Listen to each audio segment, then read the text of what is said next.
In this video, we're going to discuss the one powerful yet frightening factor that caused Robinhood to cheat their users, especially the Wallstreetbets crowd.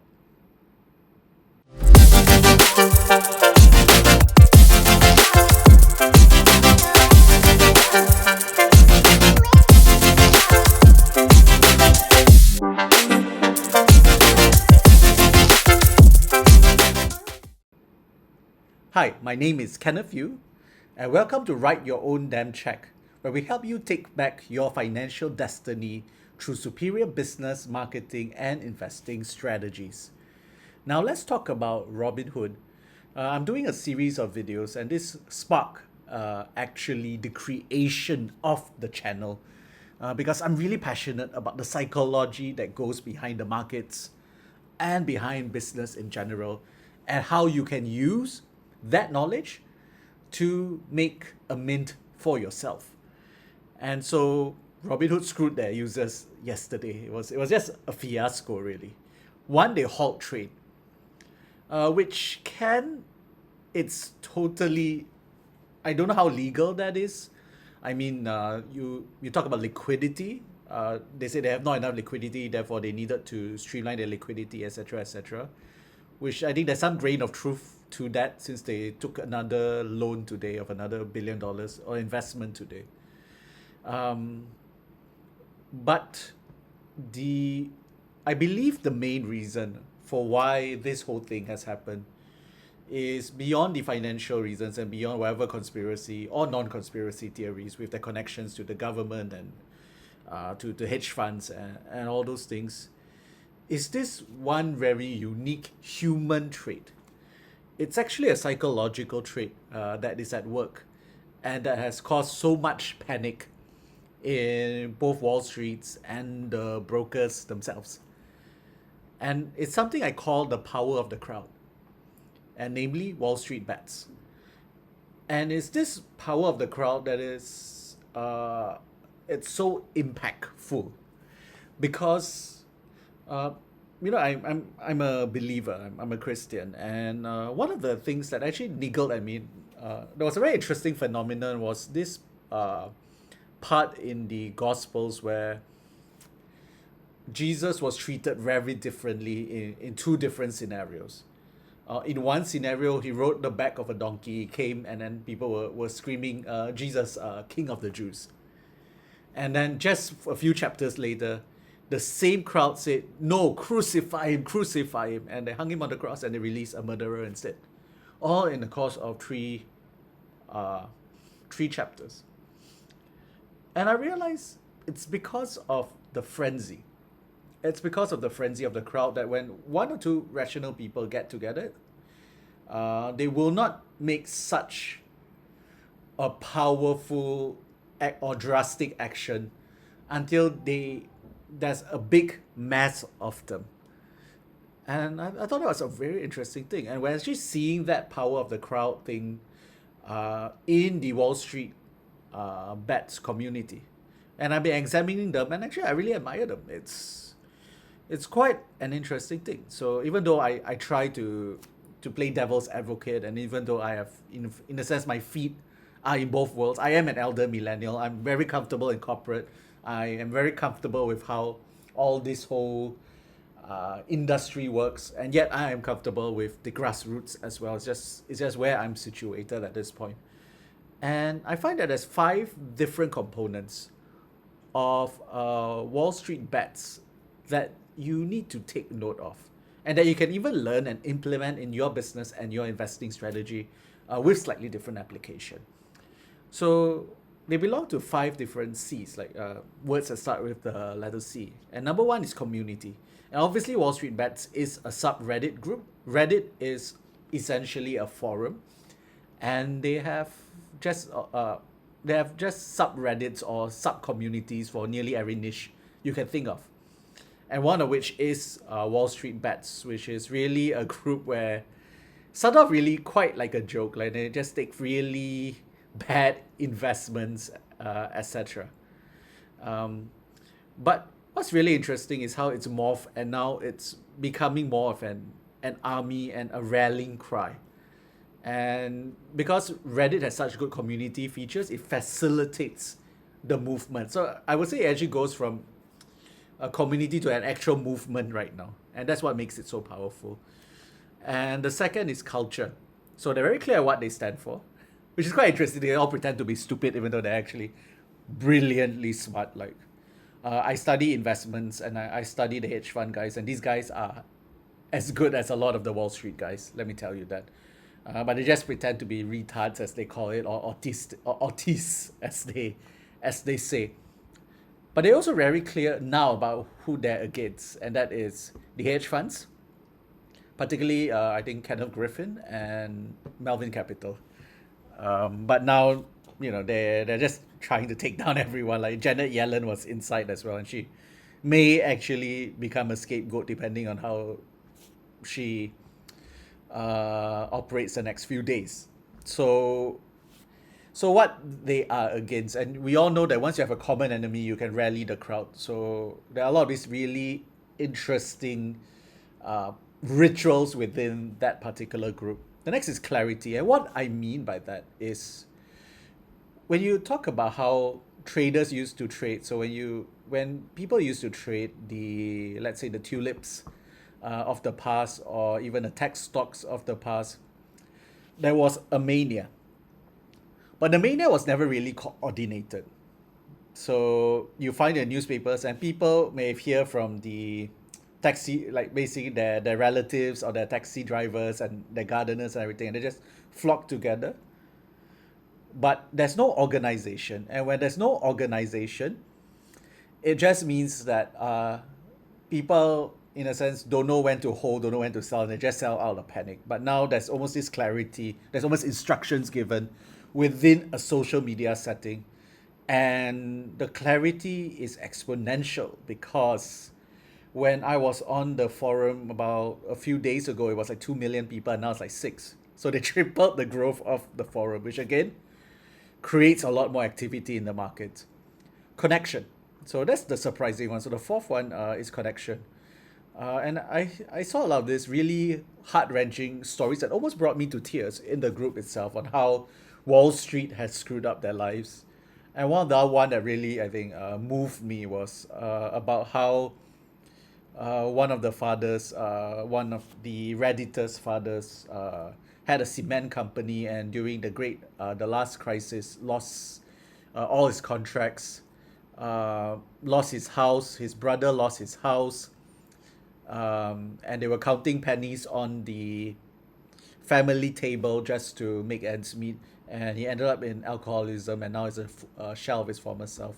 And that how, even though he has not much money, he's putting it in to stick it up to Wall Street, which I thought was just really interesting. And there was this connection of people together, and there's numerous stories that actually created this really surprising, warm connection between all the vulgarity and all the weirdness going on.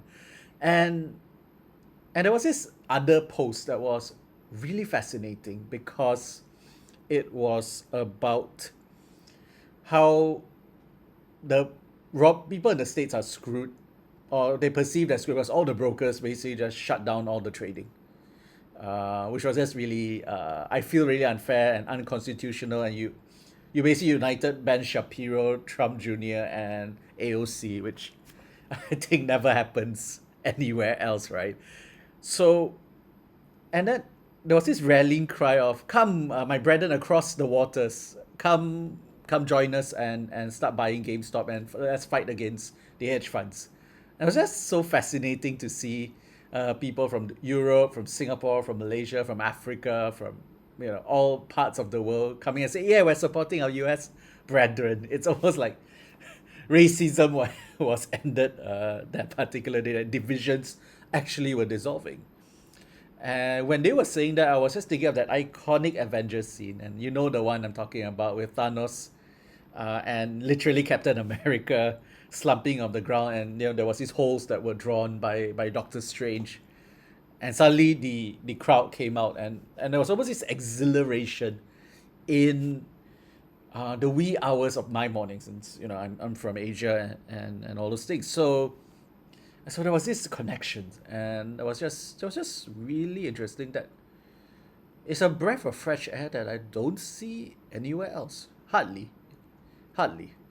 And then confidence. The last thing is confidence. So, and that is the confidence to take a stand in whatever you're doing in terms of your investments. So basically, that the leader, which I mentioned before, a deep fucking value, who is went for 55,000, made 22 million, or might 44 million. I don't know how much. It just fluctuates. It's just insane. And he's holding on to the stock, and therefore, monkey see, monkey do. Everyone follows the leader. Everyone's holding on to the stock. They see the success stories, and they see people plonking in obscene amounts. People playing millions and 250,000, or people who say, "Look, I already made, 7 million from this thing because they GameStop. If you got in early, it was a 300x investment, which is, woo." And everybody's like, "Yeah, we are going to hold with our diamond hands," as they say, not your toilet paper hands, and that's what the community is actually doing. And so they are not dumb money. So the interesting thing, when you look at the five C's, and when you look at the Wall Street bets, it seems like they are actually disrupting finance. They're often said to be dumb, or these retailers are playing with fire, blah blah blah blah blah. But it's almost like they're looking at retail through this really antiquated and outdated lens. Well, all these uneducated people coming together and just buying a stock because they hear they should buy stocks. But no, there's a certain level of education. There's a lot of sophistication. You don't buy, put spreads just if you don't know anything about it. Like they're actually very, very intentional. And they're disrupting finance. They're disrupting how Wall Street works. Like they complain about Wallstreetbets being collusion when hedge fund managers do it all the time. So that's an open secret in the industry. And this retail disruption, I believe, will cause significant changes, and they may even win. Because here's the thing, like because of these five C's, the community, the culture, the clarity, connection, and confidence, trading needed to be halted. That means policy needed to come in to bail the hedge funds out. Otherwise, there might be either a market crash or just a lot of pain in the markets. Like it's going to be a bloodbath. They may like you guys. Wall Street bets may actually trigger a collapse because of how all the hedge funds share similar books and all those things. So and with all this craziness, GameStop is still 120% floated, up down from 140%. So it's just crazy. So question to you, my dear friend, is what are you going to do about it from either a business standpoint or an investment standpoint? So we talk about business. It's look at the five C's: the community, the culture, the clarity, connection, and confidence, and apply it to your own business, product, service, and see how you can build your own tribe. Because you can see that's incredibly powerful. There is power in the tribe. Because if it was not for the fact that Robinhood screwed everyone and even forced people to sell, mind you, they didn't just block you from selling, they actually sold your shares on your behalf, which is nuts. Because the movement cannot be stopped otherwise. There was no way that movement could be stopped because of how coordinated these guys are. Because here's the thing, Wallstreetbets isn't just an investment community, they're a freaking army. They are a freaking army. And an army discipline focused on one direction. And that's something that's never been seen before in history from the investment community standpoint. So again, how do you raise an army for yourself? Second, what about your investment standpoint? And again, don't put your life savings and stuff like that.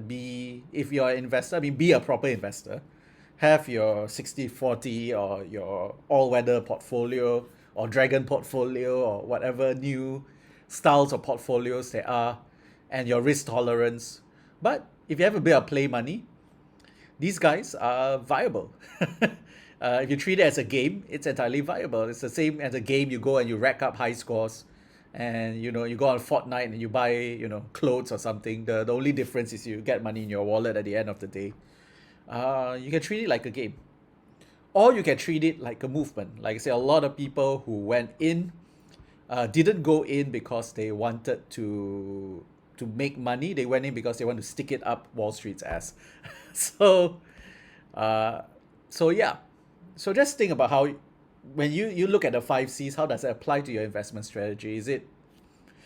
Or is it just a way to game, just have fun, or it could be something more. It could be something totally avoided, which is totally understandable. So again, um, why to recap why there was this one frightening factor that caused Robinhood to cheat their users, which is this whole power of the crowd, which is rooted in community, culture, clarity, connection, and confidence, and how you can apply it to your business and your investment strategy. So this is it from me. If you want more of these sort of videos, please like and subscribe. If you want to get my newsletter, where I have this movement of people who want to write their own damn check, which is what this whole thing is about, then go to WYODC.com to be part of that. So now to the rest of you, Godspeed with your diamond hands, and WYODC. This is Ken of you signing off, and I'll see you soon. Bye.